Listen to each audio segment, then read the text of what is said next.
안녕하십니까. 김민수의 빨간펜 시간입니다. 오늘은 11월 마지막 날인 흐름이고 또 월요일인 흐름인데 그래도 시장은 오히려 약간 그동안에 올라왔던 차익성 매물이 좀 더 무게를 두면서 시장이 좀 무거운 흐름을 가져가고 있는데요. 게다가 또 이어지고 있는 여러 가지 또 변화들, 특히 대형주 중심의 변화는 약간 좀 주춤한 채 중소형주, 코스닥 시장이 좀 더 힘을 내고 있는 그런 변화를 또 확인할 수 있는데 그만큼 또 순환매가 돈다는 얘기겠죠. 그런 변화를 또 감지하시면서 전략을 짜셔야 될 것 같고요.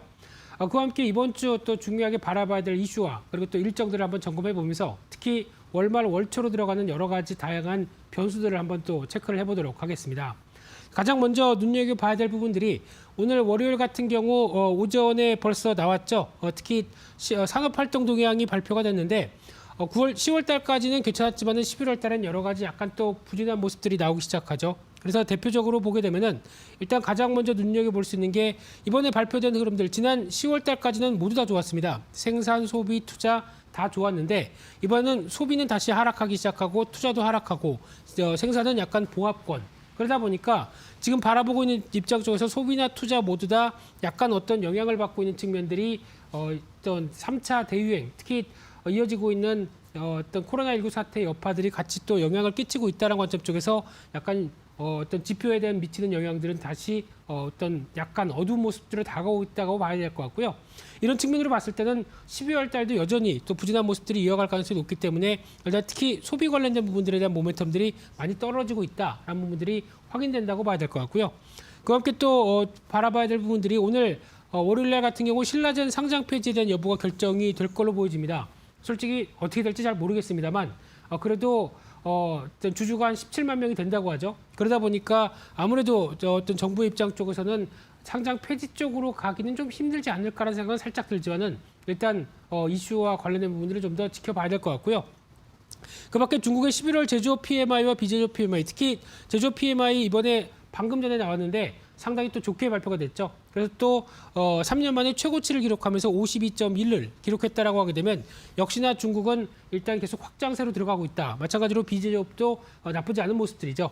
그러다 보니까 지금 흐름을 종합해 보게 되면 최근 들어서 가파르게 어느 정도 회복했다가 지금은 회복세가 조금 더 우상향으로 확장되고 있다는 관점으로 봤을 때는 중국의 지표가 이런 식으로 나온다라고 하게 되면 대부분의 경기 지표와 관련된 글로벌 또 이제 원자재라든가 여러 가지 동향들도 다 같이 반응을 하게 되겠죠. 그런 쪽에서 조금 더 상승폭을 좀 키우고 있다는 관점 쪽에서 제조와 관련된 부분들은 눈여겨볼 수 있다고 보여지고 있는데 하지만 이 부분이 언제까지나 계속 우상향으로 갈 수 있을 것인가라는 부분들은 일단 또 유럽과 미국에서 어느 정도 코로나19가 잡혀야 되겠죠. 그래서 거기가 소비를 해주는 만큼 또 생산도 같이 이어질 수 있기 때문에 아직 일단은 계속 확장세로 나가지만은 조금 더 고민할 필요는 있다는 쪽도 눈여겨보셔야 될 것 같고요. 그와 함께 또 오늘 같은 경우 오페크 플러스 회의가 열립니다. 그래서 이 감산 기간에 대해서 연장을 하는지 여부가 또 중요할 걸로 보여지고 있는데 러시아 쪽에서 감산에 대해서 계속 같이 이어지는지가 또 관건으로 봐야 될 것 같고요. 그러다 보니까 오늘 또 유가는 변동성이 좀 커질 수 있는데 그와 함께 또 중요하게 수요겠죠. 수요에 대한 부분들도 꾸준히 살아날 수 있는지에 대한 부분들도 유가의 중요한 변수이기 때문에 한 단계 레벨업된 상황인 만큼 오늘 유가의 동향들은 이번 주 초 좀 조정권이 나오지 않을까라는 쪽도 눈여겨보셔야 될 것 같고요. 또 하나 미국의 사이버 먼데이가 있습니다. 어제 나왔던 지표들을 또 종합을 해보게 되면 오프라인은 거의 20% 이상 줄었고 온라인 쪽으로 한 20% 이상 늘었죠. 그러다 보니까 오늘 사이버 먼데이를 통해서 온라인이 계속 보강되면서 그래도 소비는 죽지 않았다라는 쪽으로 볼 수 있는 지표가 나온지도 하나의 또 미국 시장에 바라봐야 될 현상이라고 봐야 될 것 같고요. 그와 함께 12월 1일 화요일 날 같은 경우는 또 12월 달 첫날입니다. 그런 관점 쪽에서 퀄컴에서 테크 서밋 디지털 2020을 개최할 걸로 보여지고 있는데 퀄컴에서 나오는 또 새로운 칩셋이 공개가 되는데 이쪽이 삼성 파운드리가 제조할 걸로 보이고 있죠. 그러다 보니까 삼성의 비메모리 반도체 관련된 쪽이 계속 어떤 모멘텀이 이어갈 수 있는지도 한 번쯤 체크를 해야 될 것 같고요. 또 하나 중국의 수출 규제법이 이날로 시행이 됩니다. 그래서 이제 미국을 겨냥했던 또 하나의 수출 규제 쪽으로 그동안 나오고 있는 이제 미국에 대해서 이제 대응하는 여러 가지 어떤 규제법이다라는 쪽으로 눈여겨볼 수 있는데 여기서 중요한 부분들이 한국이나 제3국 기업도 세컨더리 제재가 가능합니다. 그러다 보니까 약간 또 불안감이 커질 수 있는 상황들 쪽에서 이런 부분들이 현실화되는지도 앞으로 좀 체크를 해야 될 것 같고요. 그 밖에 이날 또 MSCI 리밸런싱이 있죠. 그래서 SK바이오팜, SK케미칼, 두산중공업이 편입이 될 걸로 보여지면서 그에 따른 또 변화 요인들도 이제 오늘과 내일 사이에 또 한번 체크해야 될 것 같고요. 하지만 이미 지난 이슈이기 때문에 오히려 이 부분을 가지고 더 앞으로 좋아진다라기보다는 한번 어떤 일정이 끝났다는 쪽으로 접근하시는 게 좋아 보이고요. 그 밖에 또 LG화학이 LG에너지솔루션과 이제 분할이 되는 또 기일입니다. 그러다 보니까 앞으로 LG화학의 실적이 어떻게 또 변하는지도 한 번쯤 또 지켜보셔야 될 것 같고요. 게다가 또 첫날이기 때문에 미국의 11월 ISM 제조업 지수, 유로존의 11월 제조업 PMI, 제조업 지표가 발표됩니다. 이쪽을 한번 살펴보게 되면요. 특히 최근 들어서 미국 쪽은 양호한데 유럽 쪽은 또 꺾이고 있는 상황들이 나오죠. 그만큼 유럽이 좀 더 취약한, 코로나19에 취약한 모습들을 많이 보여줬다는 관점 쪽에서 아마 이번에 발표된 지표들은 다시 둘 다 낙폭을 좀 보여주지 않을까. 왜냐하면 코로나19 여파겠죠. 이런 쪽이 얼만큼 안 좋아질 것인가를 또 체크하는 것도 하나의 중요한 변화라고 보여지고 있는데 그럼에도 불구하고 지표는 큰 변화가 없다라고 하게 되면 또 미국 시장은 반영을 되겠죠. 이 부분이 또 하나의 관련된 12월 1일 첫날의 변화라고 보시면 될 것 같고요. 그와 함께 또 12월 2일 수요일 날은 11월 소비자 물가 동향이 발표되는데 최근에 가파르게 오르던 물가 동향들이 좀 안정을 보이고 있다라는 쪽에서 일단 안정세가 확인되지 않을까 싶고요. 또 하나 신규 상장되는 회사가 앱코라는 회사가 국내 1위의 게이밍 기어, 쉽게 말씀드리면은 키보드나 뭐 노트북 관련된 이런 관련된 좀 주변 기기다 보니까 그렇게 수익성이 좀 높지는 않지 않을까라는 쪽도 눈여겨보셔야 될 것 같고요.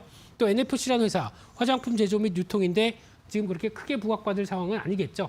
그와 함께 또 JYP 엔터에서 소속 아티스트인 니주가 일본에 정식으로 데뷔를 하는 걸로 보여지고 있는데 최근에 인기가 상당히 좋죠. 그에 따라서 데뷔하면서 또 뭐 어떤 유튜브 조회수라든가 또 그에 따른 여러 가지 영향력들이 커진다라고 하게 되면 아마 또 JYP 엔터의 주가에 긍정적으로 나올 가능성이 높다는 쪽도 눈여겨보셔야 될 것 같고요. 그 밖에 미국의 연준의 베이지북 공개가 되고 ADP 취업자 변동이 나올 걸로 보여지고 있는데 미국의 전반적인 사항들은 아직까지 그렇게 크게 썩 좋지 못하다라는 관점 쪽에서 부정적인 쪽으로 나올 가능성이 높지만은 그에 따라서 그러면 경기부양책이 빨리 나와야 되는 게 아니냐라는 쪽의 어떤 기대감도 다시 맞물릴 수 있기 때문에 이 부분도 한번 정치적인 부분들 쪽에서 체크를 해야 될 것 같고요.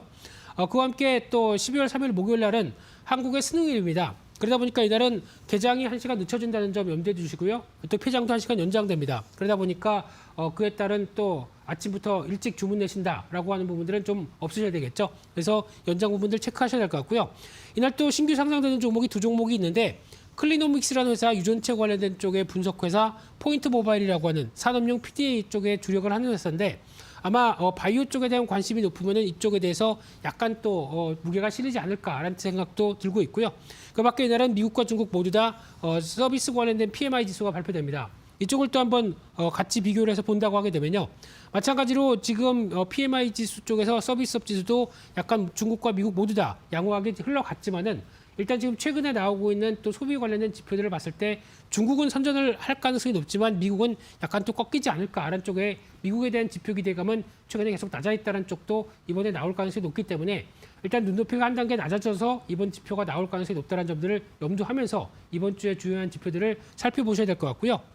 그와 함께 또 12월 4일 날 금요일 날 같은 경우는 중요한 또 고용 동향 보고서 그리고 또 10월 공장 주문이 발표가 될 예정인데 여기서 이제 고용 동향 보고서 또 살펴봐야 되겠죠. 이쪽 부분 보게 되면 일단 실업률 자체적으로는 계속 하락 쪽에 무게를 두고는 있지만은 하락하는 각도가 아마 이번에는 그렇게 크게 나올 가능성은 없다라는 쪽에서 특히 아마 좀 정체된 모습들 쪽으로 나오지 않을까라는 관점인데 여기서 하나 또 눈여겨볼 수 있는 지표 중에 하나가 장기 실업률입니다. 이렇다는 얘기는 일단 지금 내가 취업을 하겠다라고 생각을 하면서 계속 구직 활동을 하다가 이제 포기하는 사람들이 점점 늘어난다는 얘기죠. 그러다 보니까 사람들의 어떤 실업률 자체가 장기적으로 관점 쪽에서는 오히려 일반적인 실업률보다는 빠르게 올라가 있다는 점들도 눈여겨보셔야 됩니다. 그러다 보니까 지금 오히려 이런 부분들을 이제 앞으로 바이든 정부가 어느 정도 좀 초기에 잡지 못하게 되면은 아무래도 부담감이 커질 수밖에 없는 상황들이겠죠. 그래서 아마 인프라 투자와 관련된 부분들을 계속 확충시킬 수밖에 없는 어떤 변화는 이런 쪽에서의 지표들도 한 번쯤 염두를 해볼 수 있겠다라고 하게 되면 내년의 화두는 인프라 투자 확대와 함께 경기 부양책들이 가장 큰 관건이다라는 쪽에 대해서 무게를 삼게 되면은 계속 강조드리지만 인프라 투자와 관련된 뭐 5G도 있겠지만 직접적인 어떤 건설이나 어떤 건자재, 어떤 건설 기계 이런 쪽도 수혜가 될 수 있다는 점도 한 번쯤 눈여겨 보셔야 될 걸로 보여지고 있습니다. 그래서 오늘 준비한 내용들은 여기까지 해서 말씀을 드렸고요. 특히 이번 주는 월초와 또 월말과 이어지는 여러 가지 변화 속에서 변동성이 좀 커질 수 있기 때문에 이를 좀 주의하면서 시장의 동향들을 한번 체크해보자, 이렇게 말씀을 드리도록 하겠습니다.